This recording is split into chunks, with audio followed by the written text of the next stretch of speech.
Okay, in order to do the brake fluid flush, or to even add brake fluid to this car, there is, behind the engine bay, is this kind of secondary compartment. And it has this piece right here that covers the brake fluid reservoir and the battery and so forth. Now this doesn't have any bolts or screws. It just fits in there and pops out once you take this rubber piece off, this barrier that protects the engine bay from the outside elements. So once that, you just take this thing out. Now you have access to the brake fluid reservoir, which is what we're going to need when we pump our fluid in. So the next step will be to take the cap off here and siphon out some of the fluid that we can get to in there. And so we can start with as much new fluid as possible when we pump it in. So that's the next step. So I just take this, there's a little basket strainer in here that you can just, I get a little screwdriver and I pop that out, and just be careful not to damage the actual screen because you'll need that, put that away. And then you'll see the fluid in there. We're gonna pull some of that out with a syringe, which I have over here with my stuff. So there's the syringe we'll use to pull some of that fluid out, and then we'll use this pump to put fluid in the car when we start that process.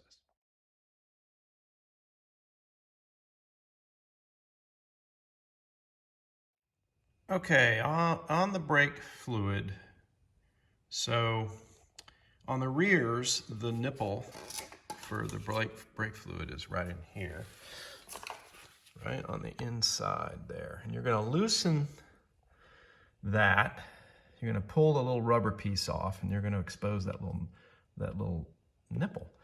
And that is a 7/16 on this Countryman. So you're gonna loosen that. Now, if you haven't done this in a while, you may have to loosen it first with a ratchet, but then you wanna go with a box wrench because we're gonna put the tubing right on there. And we're gonna start with the wheel that is furthest from the reservoir. Always start with that, and then work towards the closest. So the first one is in the reservoir is up on the driver's side front. So we're gonna use the passenger side rear as our first spot. And we're gonna connect our tubing to that.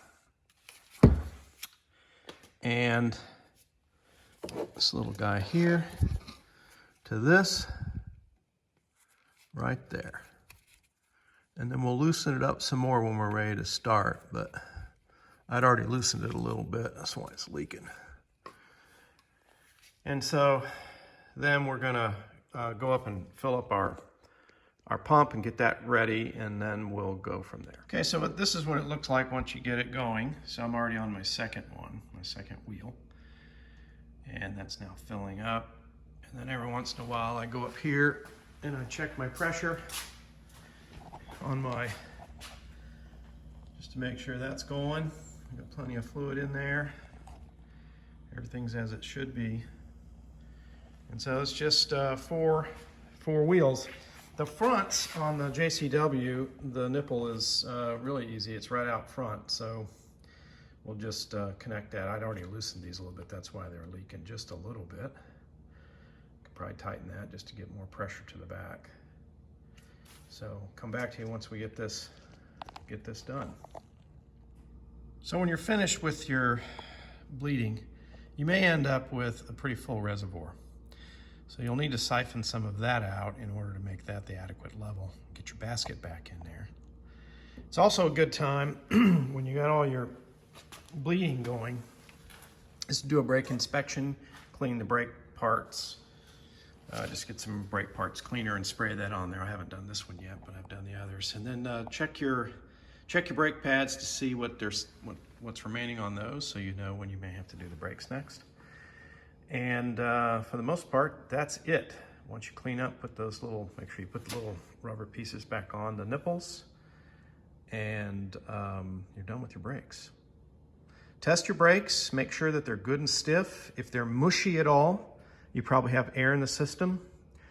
Just go back through and do another round of just let some of the pressure off with those bleeder screws, starting with that passenger rear, and see if you have any air in the lines. You may need to connect your bleeder back up in order to do that. So good luck. Okay, we got her back together. After test driving the vehicle to make sure that the brakes function properly, I then checked the oil fluid level again. I actually added a little bit more and then put it back together, and then we're going to reset these service lamps. That'll be the last thing we do, and we're all done. Thanks. Okay, we're back in the car now to reset. So essentially what we did was the car was off. You turn the car on, not ignition on, just you wait for that initial screen with the 11,000 miles to go away. Now we're there. Hold the trip button down, and it should, there, reset poly. That's the oil.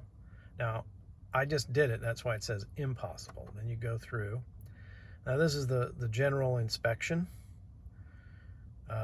which I'm not going to do because it is due in next year. And then that is the brake fluid that I also just reset. So to reset that, you hold this down again and it says reset, question mark. Then you let up and you hold it down again. You keep holding it down and it will go through the reset process, and that'll be it. And it's reset. There you have it.